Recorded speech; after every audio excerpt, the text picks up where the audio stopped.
my name is John Rose. I'm an affiliated faculty member of the Philip R. Lee Institute for Health Policy Studies at UC San Francisco. I'm also a plastic and reconstructive surgeon within the Department of Surgery and operate primarily on cancer patients at the Mission Bay site.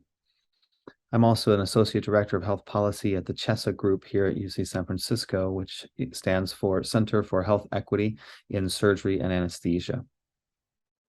From a very broad perspective, I'm interested in healthcare systems and patients in need of surgery.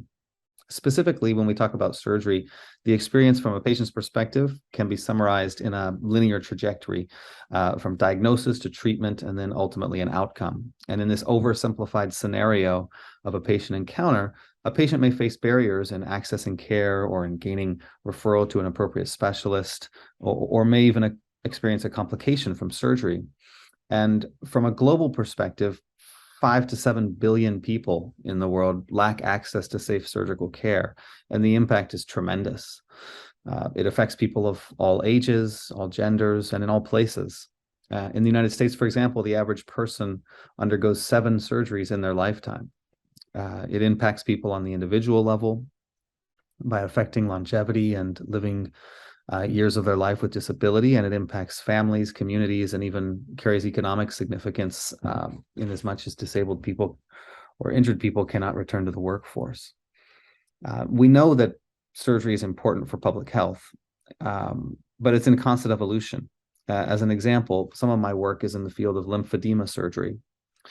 One of the hallmarks of our era is a population that's aging and experiences cancer and cancer-related lymphedema after surgical extirpation of a tumor. And there's been an explosion of technology in this area with novel therapeutic treatments, some of them surgical, but access to care and outcomes are poorly understood. For example, who is the population of lymphedema patients in this country, and what vulnerabilities do they face in accessing care? And what's the quality of care, given the fact that right now centers of excellence in lymphedema surgery are not required to submit data for any type of quality monitoring? And of course, what are the outcomes of care? At a population level, we know that there are relationships between volume of surgery and outcomes, but this hasn't been explored in the literature for lymphedema surgery. And then, of course, the big elephant in the room is with regards to healthcare policy.